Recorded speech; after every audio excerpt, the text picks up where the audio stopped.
imam mazhab, ibadah semakin mantap. Definisi mazhab. A. Pengertian mazhab. Secara bahasa, mazhab diambil dari bahasa Arab zahaba, yashabu, zahabat, zuhuban, mazhaban, yang berarti pergi jalan.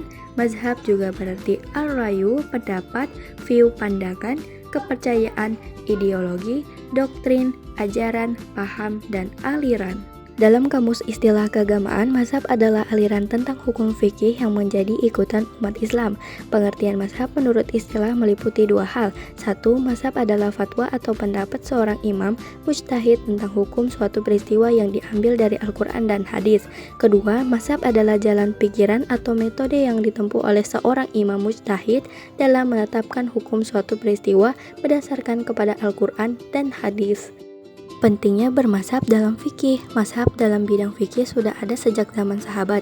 Misalnya mazhab Aisyah RA, mazhab Ibnu Mas'ud RA, mazhab Ibnu Umar RA, dan sebagainya. Pada dasarnya, mazhab-mazhab itu timbul antara lain karena perbedaan dalam memahami Al-Quran dan hadis. Dalam Al-Quran terdapat ayat-ayat yang maknanya masih dapat ditafsirkan lebih dari satu tafsiran, dan hal tersebut menjadi salah satu sebab timbulnya berbagai mazhab dan aliran yang berbeda dalam Islam. Antara sekian banyak ahli tersebut adalah Imam Hanafi, Imam Maliki, Imam Syafi'i, dan Imam Hambali yang telah disepakati oleh para ulama sebagai imam mazhab yang pendapatnya dapat dipercaya dalam menafsirkan sumber hukum Islam. Keempat, imam tersebut merupakan ulama yang memiliki kemampuan untuk menjelaskan kebenaran agama Islam sesuai nas. Sesungguhnya ulama mazhab tersebut adalah pewaris ilmu dan amalan para nabi terdahulu yang wajib kita ikuti dan hormati pendapatnya. Rasulullah SAW bersabda, sesungguhnya ulama adalah pewaris para nabi. Sungguh para nabi tidak mewariskan dinar dan dirham. Sungguh mereka hanya mewariskan ilmu, maka barang siapa mengambil warisan tersebut, ia telah mengambil bagian yang banyak. Dalam Al-Quran juga ditegaskan tentang kewajiban umat muslim untuk bertanya kepada orang lain yang lebih mengetahui. Sebagaimana dalam surat An-Nahl ayat 43, kami tidak mengutus sebelum engkau Nabi Muhammad, melainkan laki-laki yang kami beri wahyu kepadanya. Maka bertanyalah kepada orang-orang yang mempunyai pengetahuan jika kamu tidak mengetahui. 4. Imam mazhab dalam fikih. 1. Imam Abu Hanifah atau Imam Hanafi 80 sampai 150 Hijriah. Imam Abu Hanifah Nu'man bin Thabit Al-Kufi 80 sampai 150 Hijriah atau 699 sampai 767 Masehi adalah ulama besar dan pendiri mazhab Hanafi. Ia lahir di Kufah, Irak dari keturunan Persia, seorang mujtahid agung sufi yang zuhud, warah, dan tekun beribadah. Beliau belajar fikih kepada Hamad bin Abu Sulaiman selama 18 tahun. Dalam menetap hukum, ia berpegang kepada Al-Quran, hadis, ucapan sahabat, qiyas, dan urf. Imam Abu Hanifah menolak tawaran jabatan dari Bani Umayyah sehingga dipenjara dan sempat melarikan diri ke Mekah. Setelah kembali ke Kufah di masa Bani Abbasiyah, ia kembali dipenjara dan wafat di penjara. Jenazah dimakamkan di Kaisaran Baghdad. Kedua, Imam Malik bin Anas atau Imam Maliki 93 sampai 179 Hijriah. Nama lengkapnya adalah Abu Abdullah Malik bin Anas bin Malik bin Amr bin Haris Al-Asbahi 93 sampai 179 Hijriah atau 712 sampai 796 Masehi, lahir di Madinah dan dikenal sebagai ulama besar ahli fikih dan hadis. Ia memiliki daya ingat yang kuat dan mulai memberi fatwa sejak usia 17 tahun dengan persetujuan para ulama. Imam Malik sangat menjaga kesucian diri saat mengajar dan sangat berhati-hati dalam memberikan fatwa. Ia lebih memilih berkata tidak tahu jika ragu. Karya terkenalnya adalah Al-Muwatta, kumpulan hadis dan praktik penduduk Madinah. 3. Abu Abdullah Muhammad bin Idris al-Syafi'i atau Imam Syafi'i 150 sampai 204 Hijriah. Nama lengkapnya adalah Abu Abdullah Muhammad bin Idris al-Syafi'i yang akrab dipanggil Imam Syafi'i. Lahir di Gaza, Palestina 150 Hijriah atau 767 Masehi dan wafat di Fustat, Mesir 204 Hijriah atau 819 Masehi. Ia termasuk keturunan Bani Muttalib, kerabat Rasulullah. Sejak kecil, ia menunjukkan kecerdasan yang luar biasa. Hafal Al-Quran pada usia 9 tahun dan hafal kitab Al-Mutawa dalam 9 hari. Ia belajar bahasa Arab di Bani Hundail dan fikih dari ulama besar seperti Imam Malik dan murid-murid Imam Hanafi. 4.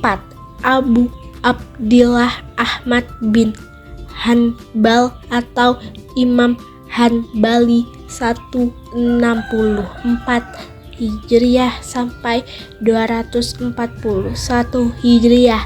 Nama lengkapnya adalah Abu Abdillah Ahmad bin Hanbal bin Hilal Az-Dahili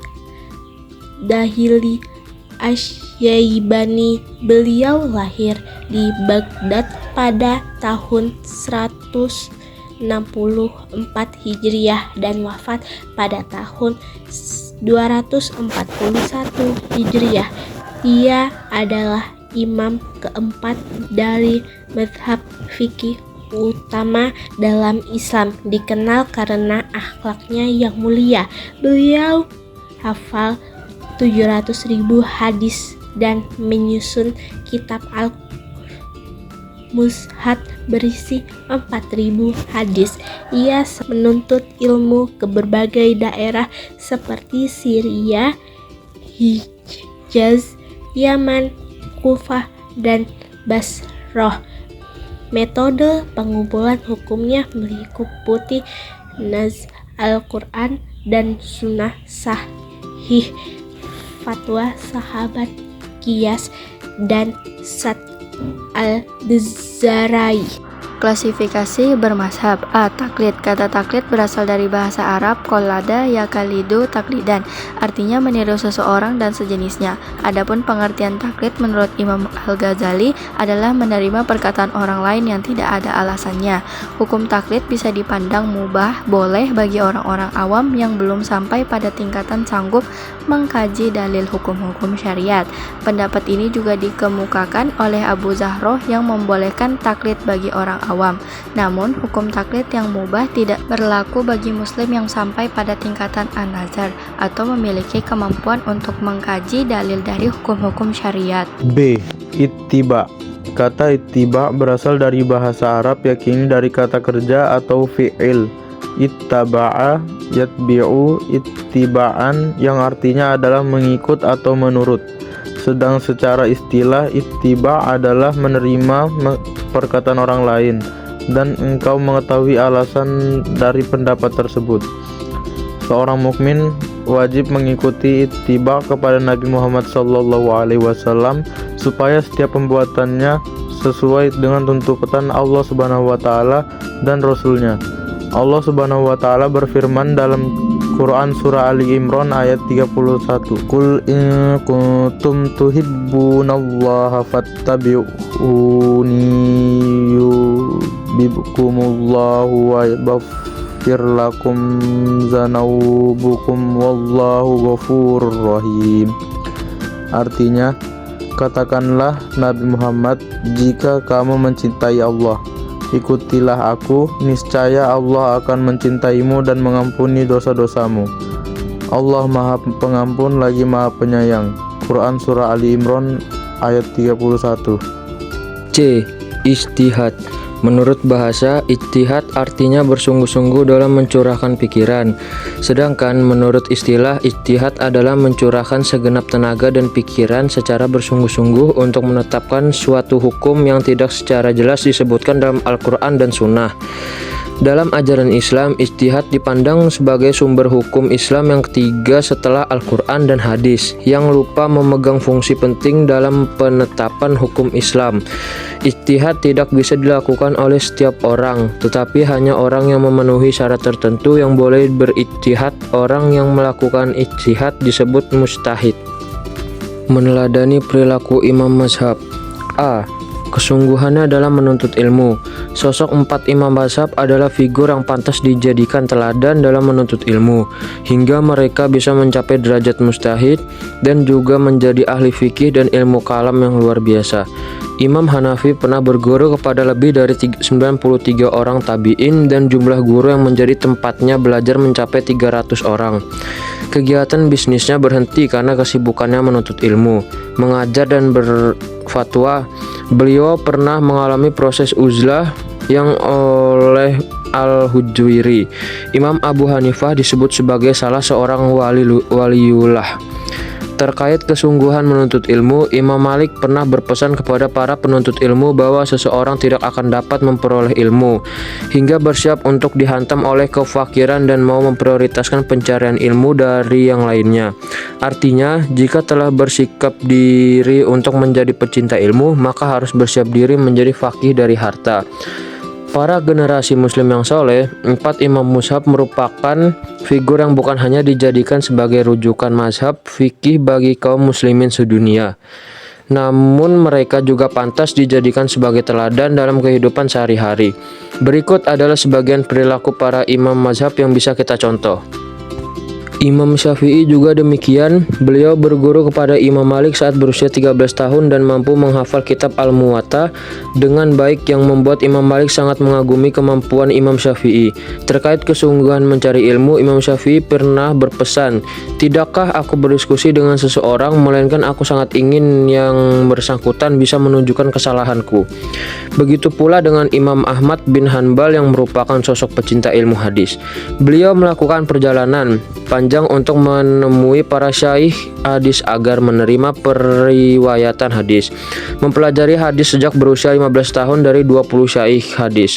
Perjalanan mencari ilmu dari Basrah, Hijaz, Kufah, Yaman hingga ke Makkah, berguru ilmu fikih dan ushul fikih dari Imam Syafi'i. B. Menghargai perbedaan.